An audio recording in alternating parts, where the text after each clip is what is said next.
to Dragon's Greed Gaming. It is I, the Great Unclean One, your host and GM, and I welcome you back here to our channel as we are going to delve into our next full-length actual play campaign. A little bit about me, if you're new to the channel. I've been gaming for many years, really involved in all things Games Workshop, along with video games, board games, RPGs. I've been running games and role-playing games as a GM for, 15, 20 years since I was in high school. Played a lot of D&D, and now we are moving on to other things. And this is our channel, Dragon's Greed Gaming. We have been around, by the time you hear this, it's actually going to be exactly 2 years. 2 years ago in October, we started this all off with our Warhammer Fantasy campaign, Gallows Geists, and here we are continuing with some new adventures. So now that Gallows Geists has come to an end, we are going to be delving into our next full-length actual play series, and we're going to be moving it over from Warhammer Fantasy to its sci-fi cousin, Warhammer 40,000. We are going to be playing Wrath and Glory, which is the current role-play game system that is out for 40K, as it's called for short. It's in its second edition, currently being produced by Cubicle 7. So let's talk, I just want to take some time, if you're new to 40K, or if you're new to the channel, or maybe just new to this whole roleplay thing, give you just a brief history of 40K and what you guys can expect compared to what we did in Gallows Geists.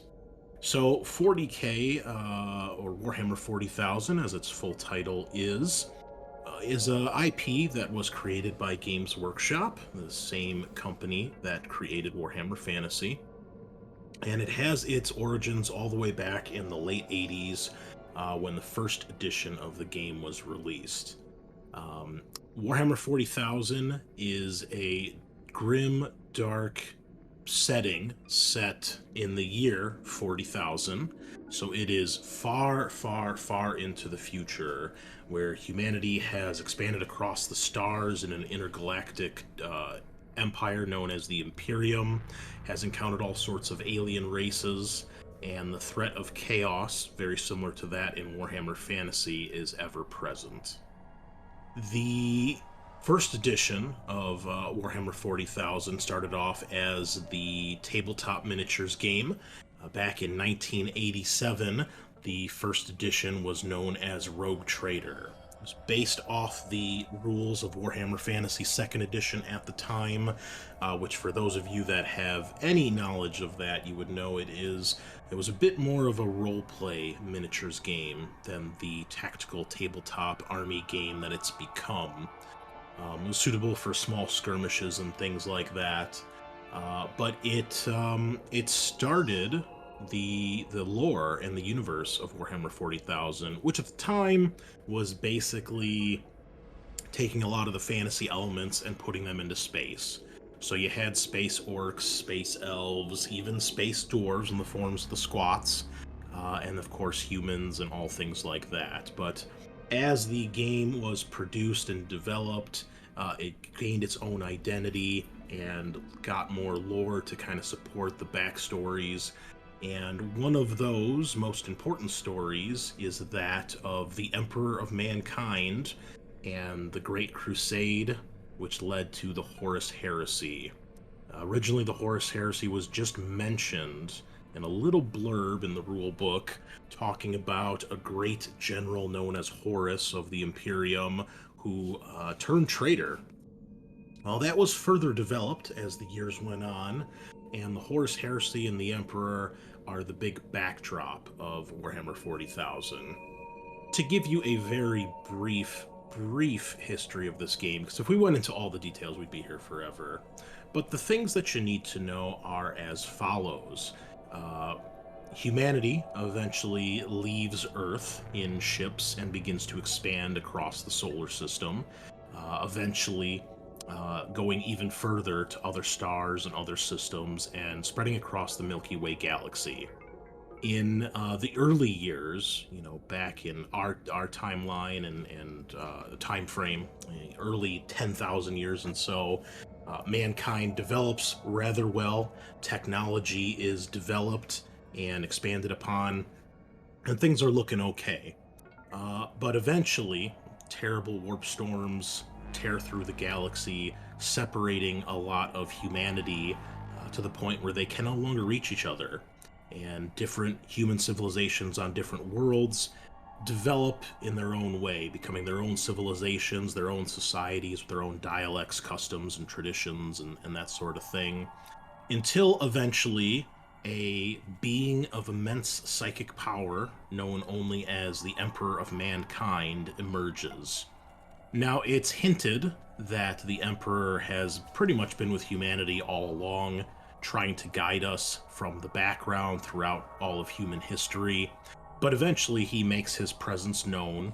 He is a mighty warrior, and he has immense psychic power. In 40k, there aren't wizards like there are in Warhammer, so there's this idea of individuals that have what are called psychic powers. Psychic powers are more or less something similar, akin to magic in the 41st millennium, allowing someone to reach into the warp, the realm of chaos, and channel their emotions and that energy from the warp into fantastic powers, which to most people is akin to what a wizard or a sorcerer might do. Now, the Emperor is a being of incredible psychic power, and he basically unifies Earth in what's called the Unification Wars. He does this by creating superhuman soldiers, which later become known as the Space Marines or the Adeptus Astartes. It's believed done from his own genetic code and that of his 20 generals, the Primarchs. He creates these 20 superhuman warriors to lead his armies, but before his project is complete, the Primarchs are scattered across the galaxy in some great catastrophe. It is hinted and rumored and pointed at throughout a lot of the lore that the gods of chaos had something to do with this. I believe they go into more detail in some of the later Horus Heresy books. I've only read about half the Horus Heresy, so I don't know the lore as well as some other people out there. But there's plenty of other channels you can listen to, like Wolf Lord Rowe. He's got some pretty good stuff, and Arbiter Ian as well, I would recommend. But anyway, plugs aside, this great catastrophe spreads the Primarchs across the galaxy to various planets, and after the Emperor finishes uniting all of Earth under one banner through brutal wars and some might say the tyranny that he's basically trying to stop, he then builds massive fleets, massive armies with the first generation of Space Marines, because he still has the genetic material of the Primarchs and all of his research, so he's able to create 20 legions, one for each of the Primarchs made from their genetic code. And this massive gathering of might leaves Earth, or in this setting known as Holy Terra, and they depart on what's known as the Great Crusade. The Great Crusade is this massive undertaking of the Emperor's fleets and armies leaving Terra and slowly trying to conquer the entire galaxy and unite all of humanity under one banner. During this time, the Great Crusade lasts, I think, about 200-300 years, but it's a while.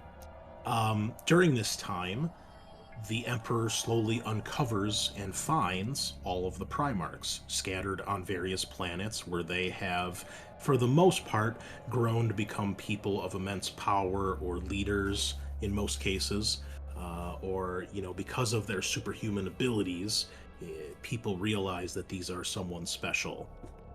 One by one, the Primarchs are found and reunited with the Emperor and the Imperium, and one by one, they are introduced to their Space Marine legions, their genetic sons that are made out of their genetic code, and they are put in charge as the commander of that particular legion. Now, Space Marine legions number anywhere from around 60 to 80,000 Marines, upwards of almost 200,000, depending on the legion and their practices and such. So while they are not tremendously huge in the grand scope of the Imperium, each one of these warriors is said to be able to easily deal with 100, if not more, enemy soldiers just from one of them.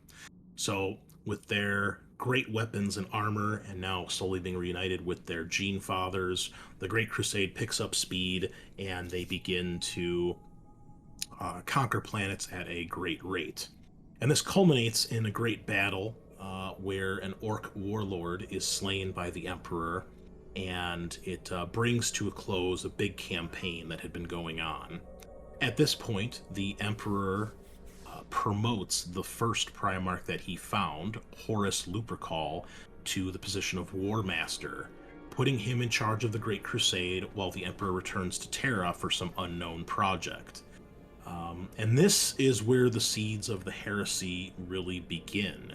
Some of the Primarchs are upset and confused because the Emperor doesn't give them an explanation why he does this. Now, in reality, the Emperor has learned and knows about the Chaos Gods, and he's trying to find a way to stop them. He believes they are a big threat to humanity in the end, and he's working on this great project that has to do with the Eldar Webway, this interdimensional series of gateways and tunnels that allow moving through space at tremendous speeds. One of the reasons that he's hoping to do this is that this way humanity no longer has to rely on the warp for faster than light travel. In 40K, rather than faster than light travel, they have warp travel, where a ship is able to break through reality into the nightmarish realm of the warp, or the realm of chaos, and traverse vast distances of space much faster than just with sublight speed. However, this leaves ships vulnerable, and it's a dangerous thing if things should go wrong. So the Emperor wants to circumnavigate that and find another way of faster than light travel, because without faster than light travel, there's no way the Imperium is going to exist. Well, unfortunately, the Emperor does not explain this to any of his sons, and many of them are bitter and they feel abandoned. And some of them, of course, are jealous that Horus is promoted as War Master and not them. Others accept this, and we can't just put a general blanket all over the Primarchs, because they're all individuals that have really in-depth stories and personalities. But the gist of the story is that eventually Horus falls to chaos, and in doing this, he convinces half of the Space Marine legions to turn traitor with him. Of course, we can get into all the details of certain legions, like the Thousand Sons or the Alpha Legion, whether or not they were actually traitors or not. But basically, the Space Marine forces are split in half, with half of them siding with Horus, or the forces of chaos, and the other half remaining loyal to the Emperor and the Imperium. Horus leads this rebellion and manages to more or less take out 3 of the other Space Marine loyalist legions at the start of the war at the Istvan Massacre, the Drop Site Massacre, where they managed to pretty much destroy the legions of the Salamanders, the Iron Hands, and the Raven Guard. This begins a several-year-long war in which the War Master's forces make their way back towards Terra in hopes of reaching the throne world, slaying the Emperor, and taking over. Only a few Space Marine legions are able to get back to Terra in time for the defense, as others are sent far away on other tasks by the War Master. Because word of his rebellion does not spread instantly, many don't even believe it when they do hear it, and others are off on other assignments still believing and taking part in the Great Crusade. So the galaxy is torn asunder, and the galaxy is in flames as Horus tears his way towards Terra. This culminates in the siege of Terra in the Imperial Palace, where Horus and most of his traitor legions descend upon the throne world, and an epic battle ensues. At the height of this battle, the shields of Horus's flagship, the Vengeful Spirit, are lowered, and the Emperor, seeing his chance, takes the opportunity to board the ship with some of his closest warriors, including 2 of the Loyalist Primarchs that are there on Terra with him.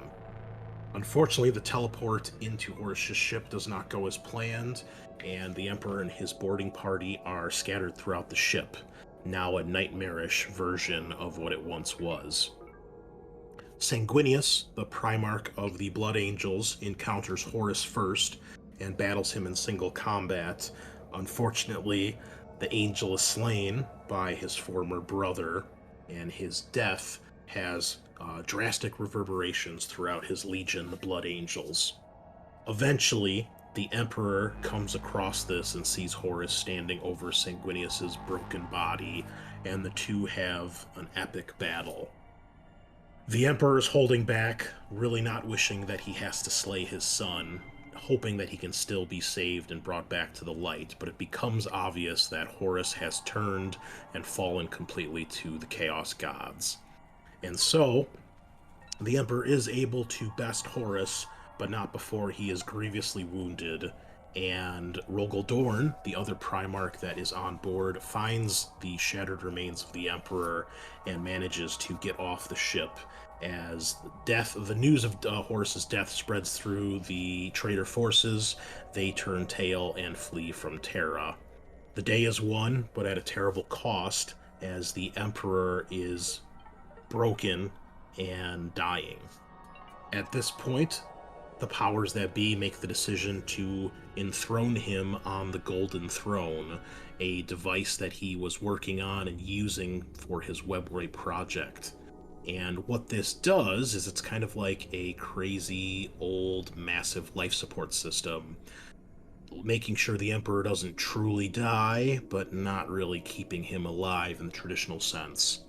He goes into this comatose state for the next 10,000 years, and that brings us to the year of 40,000. Between the Emperor's quote-unquote death or defeat and that of the current timeline in the 41st millennium, the Imperium starts to fall apart and fragment. With no central leader to lead them, they create what is known as the High Lords of Terra, a council of 12 of the most powerful individuals in the Imperium who rule in the Emperor's stead.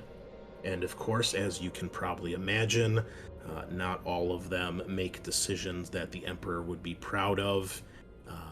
The worship of the Emperor as a god becomes commonplace, and that becomes the main religion of the Imperium, which is something that he had always tried to stamp out, was religion in all of its forms, and especially that of worshiping him as a god. We can get into all the arguments and details of that as well another time, but suffice to say, it is not what the Emperor had planned. And so here we are, 10,000 years later. Most of the traitor legions retreated into the Eye of Terror, a massive rent in the galaxy, where they can enter the realm of chaos, the warp. And they've created bases on demon worlds there, and most of the traitor Primarchs ascend to demonhood and still lead and harass the Imperium to this day. One by one, pretty much all of the loyalist Primarchs that are still alive disappear or are assumed dead through their various adventures. That is until we get to the current timeline, where Robert Gilman, the Primarch of the Ultramarines, is brought back after being in stasis after a dreadful battle with the Primarch of the Emperor's Children, Fulgrim. He is brought back by mysterious means, including some Eldar technology and Adeptus Mechanicus nonsense. I wouldn't say nonsense, it's kind of cool, I think. But regardless, he is brought back by means that some might consider questionable. When he sees the state of the Imperium, he is shocked, realizing that the stagnation that has started to fracture in the Imperium, and the religion of worshiping the Emperor, and the superstition that permeates all of Imperial society is just dreadful to him. And he returns to Terra to try to speak with the Emperor psychically, I suppose, and then launches a new crusade, the Indominus Crusade, to try to put things back together. The Eye of Terror erupts into a massive rift called the Maledictum, Cicatrix Maledictum, a warp storm that basically cuts the Imperium in half, and The part of the Imperium that's on the northern side of that rift is cut off from the light of the Astronomicon, the great psychic beacon that the Emperor is able to project, that navigators use when delving into the warp so they can try to navigate successfully and not get lost. The worlds on the opposite side of the rift, the Great Rift, are cut off from this light and more or less cut off from the Imperium. And Robert Gilman launches his Indominus Crusade to try to recapture and reclaim lost territory, and that is where we are. Some of the Chaos Primarchs have returned, making their way into the lore and into the tabletop game, and Robert Gilman is trying to keep everything together and trying to get things back on track. And so that is where we find ourselves in the 41st millennium. It is a time of war, never-ending conflict, death, and human life is cheap.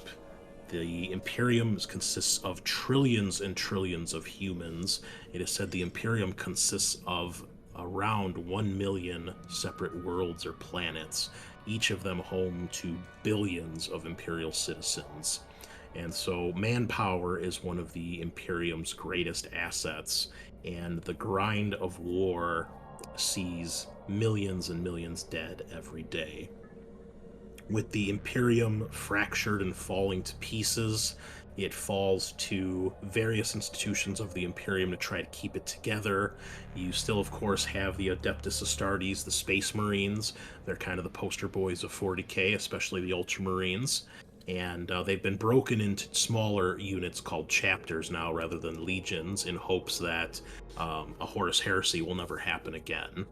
There's also the Astra Militarum, or the Imperial Guard, which are the armies of the humans, basic soldiers that are basically thrown with their weight of numbers to try to grind the enemy to pieces, and various other institutions as well, the Church, the Imperial Navy, assassins, the Inquisition, all sorts of organizations that try to help keep the Imperium together. There are various alien races referred to as Xenos in the 41st millennium. Xenos are viewed with outright suspicion and hostility, often shot and killed on sight. Consorting with Xenos is a crime punishable by death, and extreme xenophobia is the norm in the Imperium. And there's, it's a terrible place to live. The daily grind of a regular person is to slave away in a manufactorum or a factory, supplying and building weapons and gear for the Emperor's inexhaustible armies in never-ending war. So it is quite dark, it is quite grim, and much like in Warhammer, with the threat of chaos ever looming, there is a lot to consider, and things can get quite dark and quite evil. Now, that's a brief history of 40k in and of itself, but there's also a brief history of the 40k RPG. Because much like Warhammer Fantasy, there is actually history here to explore, and that I think is worth knowing. So, although not nearly as old as Warhammer Fantasy roleplay, 40k does have a history that goes back to 2008. Originally, there was a RPG line by Fantasy Flight, a fantastic game company. If you're not familiar with them, go check them out. But they started a RPG line of 40k, starting with a game called Dark Heresy.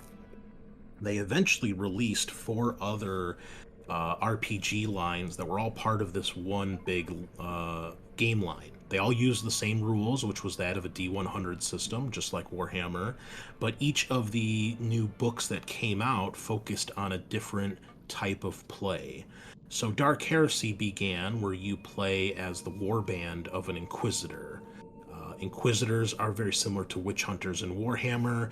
They have tremendous authority and autonomy, and their job is to root out chaos, Xenos, witches, and traitors and heretics by any means necessary.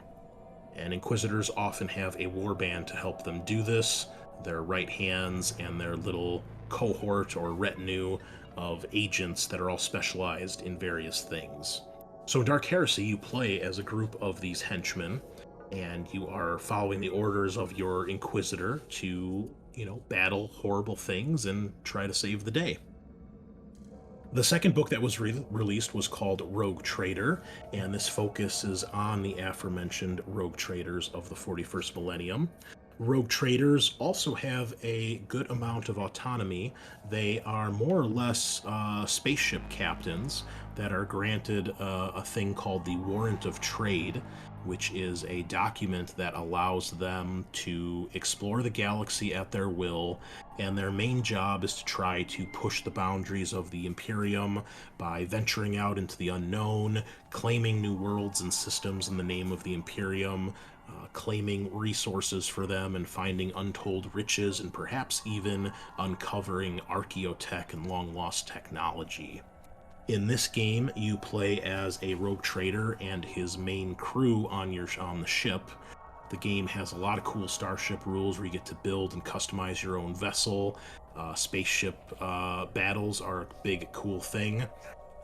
And it's more about exploring the frontier. It's got a very kind of Firefly feel where you're out doing your own thing. One player can actually be the rogue trader and the captain of the ship, and then you play other specialized characters on the ship as well, like a tech priest or psychers and navigators and things like that. The third game that was released was referred to as Death Watch. In the 40k lore, the Death Watch are a special branch of Space Marines that fall under the control of the Inquisition, the Xenos Hunters, and their specialty is to hunt and fight alien species. And the unique thing about this Space Marine Legion, or chapter, is that rather than being from a single homeworld or a single Primarch's genetic bloodline, they are a mix of Space Marines from various chapters. The idea being if a Space Marine from any chapter displays an aptitude where they are very good at dealing with Xenos, or they get enough experience of fighting the same Xenos creatures over and over, they are often inducted into the Death Watch for a certain amount of time, where their specialty is brought together with other Space Marines from other chapters, and they use their collective knowledge for their speciality of slaying aliens. So this was a much more action-packed game with a pretty high power level. In the lore, Space Marines are total badasses with crazy awesome armor and weapons, usually standing, 8 feet tall, and have all sorts of crazy genetic implants and things that make them really strong and very hard to kill. And the game does a good job of emulating that. Then they released Black Crusade, which was the Chaos version of the game. So you could play as traitors and renegades and bad guys, quote unquote. Everyone's kind of a bad guy in 40k. But you take the role of the forces of chaos, and you can play as Chaos Space Marines. You can play as Traitor Guardsmen, Dark Mechanicum, or Rogue Psychers, and basically, hopefully one day form your own Black Crusade and, tear the galaxy apart. Let the galaxy burn, as they say. I myself have played that. I've also played Rogue Trader. Both of them are a lot of fun, pretty cool. The books are pretty complex. It's a pretty deep system, but if you like D100, you'll probably like that. And in theory, all 5 lines are intermixable. So a really crafty DM or GM can do some really cool stuff there. And then the last one that was released was called Only War, and this is where the players take on the roles of Imperial Guardsmen, part of the Astra Militarum, or the Imperial Guard, the basic human soldier of the Imperium. And just like in the tabletop, Guardsmen don't have a tremendously long expected lifespan, so the game has rules where you will have extra Guardsmen that fill out your squad for when the situation arises when a player gets killed, which theoretically can happen quite easily. You have backup characters to kind of fill the ranks. And so it's much more lethal in that regards. I've never played it myself. I can't speak to the rules for how it actually works, but the general idea is that everybody makes their own character, and then like a backup character or two who's another member of the squad, and that way you have characters ready to fill in the ranks if someone should get killed. And it's supposed to emulate just how desperate it can be being an Imperial Guardsman, a regular human, fighting all these terrible aliens and chaotic monsters and traitor marines, and just like how hopeless of a situation it can be and how much of an uphill battle it is. So it's a cool idea, and that was the last of the Fantasy Flight games. From 2008 to 2012 is when they released these books, and then in 2016 the line was discontinued when Fantasy Flight's contract with Games Workshop came to an end. I don't know all the specifics about that. I've heard various rumors as to why it came to an end, but suffice to say it did. And then it was not until 2 years later in 2018 that a company called Ulysses Spiel had announced they were releasing a new Warhammer 40,000 RPG called Wrath and Glory. And when this game did finally release, the idea was that it was taking all the stuff from the Fantasy Flight line and putting it into one single rule book so you could kind of do whatever kind of campaign you wanted. This met with, I would say, mixed success based on who you speak with. I myself did run a full-length campaign. We ran one of the pre-published adventures that takes you through a good amount of play, and I had a good mixed group with Matt and Sean and Travis, who you've probably heard in our Alien game, and some other friends. And it's a D6 system. So instead of the D100 system, it's a D6 dice pool system. It's a bit more on the heroic side. It's not quite as grim or brutal as the other games. It does have some cool meta currencies, Wrath and Glory and Ruin, so that even the GM gets some meta currency here, which is a lot of fun. It was fun to run. It was fun to play. It's a little bit more action-packed. It also used cards for things like psychic powers and for critical hit effects, and also for like random events that each character would have one they could play during the game. And I thought they added something kind of cool to it. The critical hit system was cool.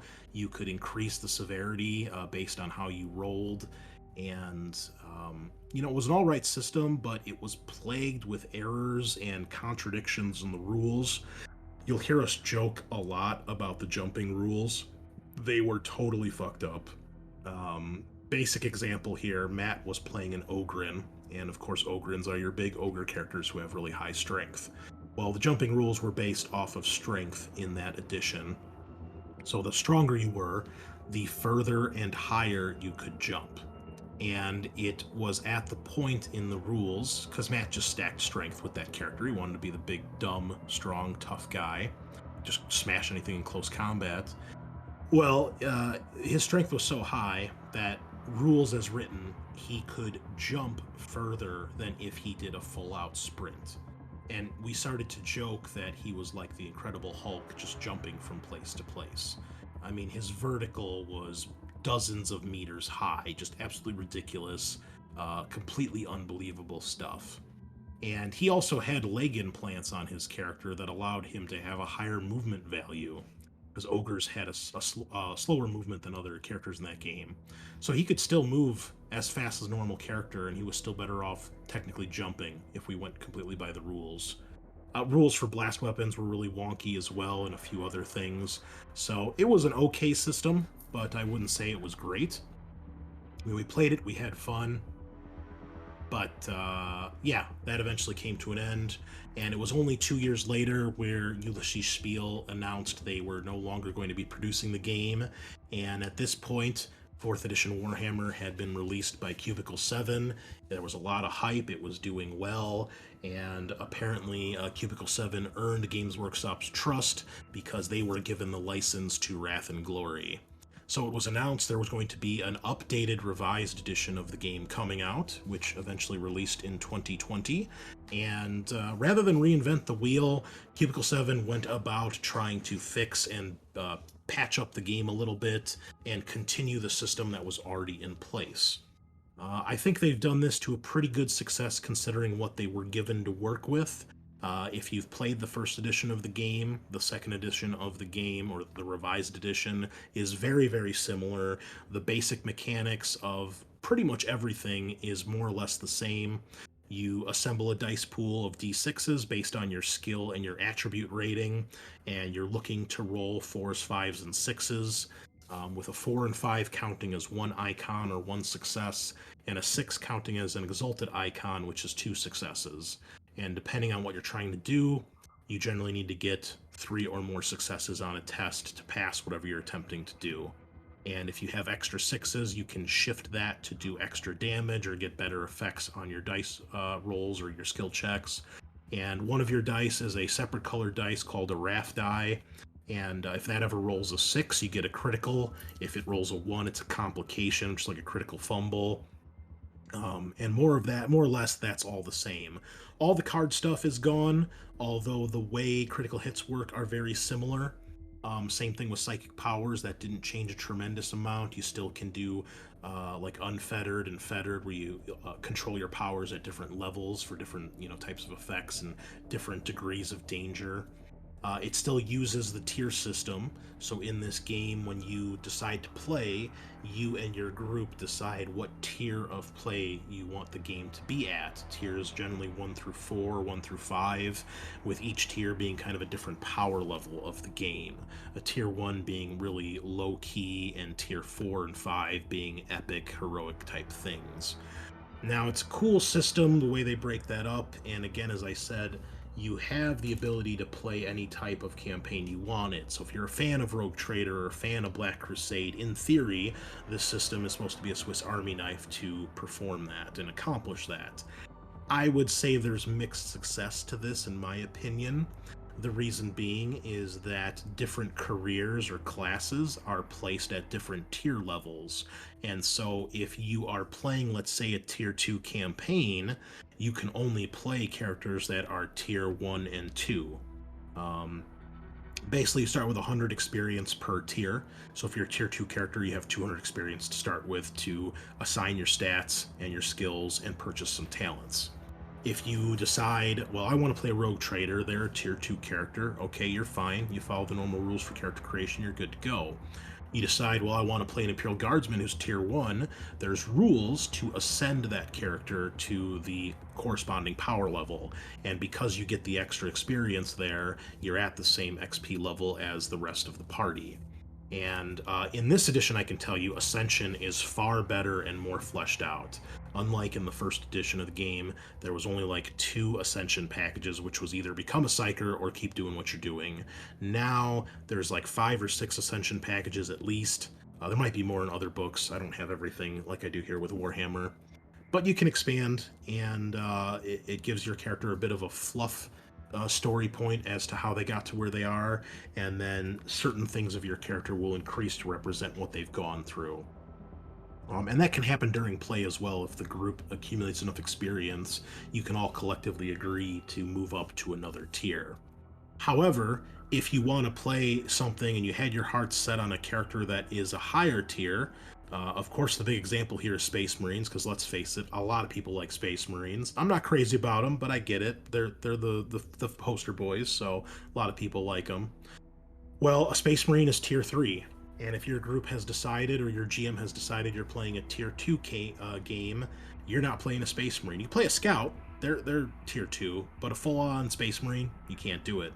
So, it depends. And it can feel a little weird when you're playing tier 3 and you've got a Space Marine running around with a bunch of his, like, tier 1 and 2 bros who may or may not actually be as good as he is. So, it's not a perfect system, but I can see what they're doing. And again, Cubicle 7 is just trying to keep together what Ulysses Spiel already did. And for what they were given, I think they've done a great job. And they've expanded the game. There's finally a GM screen coming out. They've expanded with a couple adventures and a few other source books, so they're getting there. The only big complaint that I have, which I think most people have, is there are no rules for starships in this game yet. There are rules for tons of other land-based vehicles and tanks and things like that, which is cool.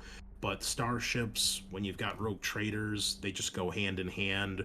It's really something I think Cubicle 7 needs to address sooner rather than later. I mean, it's already been 2 years and we still don't have that. The second thing is expanding careers and classes for something that isn't Imperium. And you'll see this as a big point of contention from any 40k fan, is how much love the Imperium gets versus everything else. And in the tabletop game, this is no exception. Around half the armies are aligned with the Imperium in some way, shape, or form, and the other half are Chaos and Alien Xenospecies.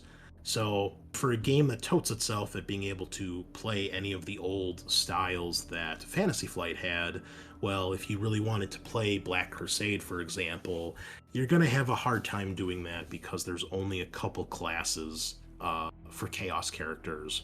If you want to do an all Orc or an all Eldar campaign, there's only 3 in the core rulebook for each of those, and they're each at a different tier. So either everybody's playing Orc Boys or everybody's playing Knobs, and it just, there's not as many options. Now, there is a great fan expansion out there called Abundance of Apocrypha. I might be saying that wrong, which we are using for our campaign, and it adds a ton of new classes and careers, many of them for stuff that isn't Imperial. So thankfully, if you want to play Chaos and Xenos, there's a lot more choices there. Can't speak for how balanced it is because I haven't really played this version of the game yet, and I haven't used any of this stuff yet, but the fact that it's there, it seems to be pretty well put together. And, what can we expect when the fans have to do it themselves, right? The fact that it's been done is more than enough for me, so hats off to those that put it together for us in the community that need that sort of stuff and want that sort of stuff. So, Cubicle 7, if you're hearing this, I'm sure you've heard it 1,000 times from other fans, but we need more of that stuff. You need to expand this game more. Otherwise, I think the interest might peter out. I mean, it's already an uphill battle getting someone who is a fan of the Fantasy Flight games to play this because it's not D100. And they just announced at Gen Con another 40k RPG that is going to be D100, so maybe that'll satiate that crowd. This is definitely a different beast. It is a bit more heroic. So you may or may not be into that. Those of you that listen to the show know I'm not really into heroic RPGs anymore after having played D&D for so long. But we decided as we were getting towards the end of Gallows Geist as a group, this is the system everyone agreed to play. We wanted to play 40k, and we decided that we were going to do an Orc campaign. So here we are, and we're going to be doing, as I said, an all-Orc campaign. We talked a lot about which systems we wanted to play and kind of ranked them between the cast that was playing Gallows Guys and a couple other friends that I spoke with. A lot of people wanted to play D&D, but I refused to run that. So unless someone else was going to step up to the plate, which of course they didn't, I'm still stuck here in the GM's chair. So I said, yeah, I'll definitely run a 40k game. I'm okay with trying out the new system since I already have the core rulebook, and I did get the collector's edition of the first edition of the game that came out. So I still want to try it and play it and see how it is. So we talked a lot about what kind of tier, what kind of game we wanted to play, and the group all decided we want to play Orcs. So we're going to try something, I think, a little bit different here, where we're going to take the focus away from the Imperium and focus on an alien Xeno species and see how that is. So what's this campaign going to be about? Well, Orcs, much like in Warhammer, are big, green-skinned, brutish creatures, and just like in Warhammer, they love to fight. An Orc's sole purpose for his existence is to get into bigger and better fights and get more cool loot. They're pretty simple, they're pretty straightforward. They're often the comic relief in Warhammer because of how goofy they are and just how simplistic, and really they just don't care about much else. So while all this other horrible stuff is going around in the universe and the galaxy, Orcs just are kind of there along for the ride to have some fun. So this campaign I anticipate is going to be a much big divergence from what we did in Gallows Geist. It's probably not going to be as serious. It's probably not going to be as dark, as gritty. I mean, we're still in the 40k universe, so expect dark and terrible things to happen. But the threat of chaos, as far as corrupting the souls of the characters and moral dilemmas and things like that, I think are probably going to play a backseat here as we just kind of have a goofy campaign. Now, I will endeavor to make this interesting and fun and not just Hulk smash for, however many months we play.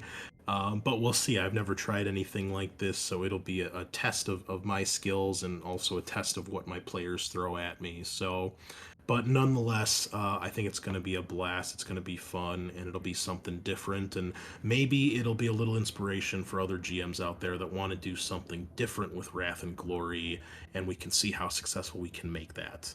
Since we're going to be using some fan stuff and thinking outside the box a little bit here. So, the campaign, just to give you some, not some spoilers, but just to what you can expect. This is definitely not going to turn into a 2-year epic like Gallows Geist did. I cannot run a campaign for that long anymore. It's just too much. If it were to go that long, I would definitely split it into seasons like other podcasts do. And we'll see what the group likes. But I have a general idea and story of what's going to happen. I anticipate maybe we'll play for a couple months. I'm hoping not more than 6, and then we'll move on to another game or maybe do a second season of this, depending what the group wants to do. But we've got, from our Gallows Guys cast, Kyle, Eric, and Sean will be returning to play as main characters in this from the start. And then our friend Matt the Frog, who you may remember from our Battle of Nuln episodes, he helped control some of the Imperial forces. He's also in our monthly Warhammer Patreon game, playing as Father Horst Koenig, the warrior priest of Manan. He will be joining us as our 4th player.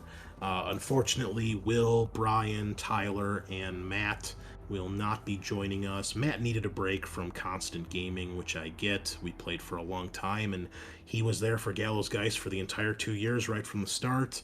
And Will is still over in Ireland right now, and Brian and Tyler are very, very busy with their work schedules, so they might come on as an occasional NPC here and there. I know Matt's interested in doing that, but they will not be part of the cast, or the permanent cast. So this is going to be more of an open-ended, I dread to say sandbox-style campaign. I know that term is a little triggering from some people, including myself and some of my players. The general gist is that the Orks are slaves on a rogue trader ship, and the idea that I want is to let the players decide where they go in the system that they are currently in and kind of explore, maybe be a little bit piratey, a little bit Firefly style, but ultimately I've got a couple plot hooks for them to pick up, not an overarching story, but I have an idea where things are going to end and where it's going to culminate. So it's up for the players to kind of see what they want to do along the way and how they're going to enjoy that and which direction they point the campaign in. I want to try to practice having a more open-ended and relying more on improv and getting things done on the fly rather than spending hours and hours on prep. Because that's one thing I did a lot of in Gallows Geist, and I just need the time to work on other stuff for the podcast. So it's going to be a test for everybody, myself included, but I'm up for the challenge. I'm looking forward to it, and I'm hoping we're going to bring you guys something a little bit different and just a little bit wacky and off the wall to enjoy every Friday when we release.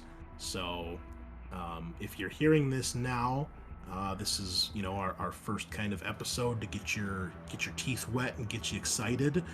We're going to be starting the first Friday of October this year, which is October 7th, and just in time to celebrate Orktober. And we'll be coming out every Friday, just like we did with Gallows Geists. So I think that's it. I think I've talked long enough. Again, I just wanted to kind of reach out and let everybody know what to expect and what's going to be coming down the pipeline here. So thank you so much for listening, and be sure to check us out on Facebook and give us a follow or a like. Check us out on Spreaker, where we host the podcast. Leave us a 5-star review on Apple Podcasts and help us grow the channel, or on iTunes. And then finally, if you want to help support the show financially, head on over to Patreon, look up Dragon's Greed Gaming. We've got a couple different tiers that you can support us there if you have a couple extra coins to toss into the Dragon's Hoard, including, if you still want your Warhammer fix, we have a monthly Patreon-only exclusive campaign that we've been running that focuses on a new cast of characters in the same continuity timeline as Gallows Geist, happening slightly before Chapter 5 of Gallows Geist. And it's your chance to see some new characters, a couple new faces, as they deal with all the political strife in Ubersreich and perhaps help one of the major power players establish their power base permanently. So again, patreon.com, check us out. And if you can't, just support us on social media. That's always a big help too. So thanks again for listening. Really excited to get this started and can't wait to have you along for the ride. So we will see you next time in the grim darkness of the 41st millennium. Oh,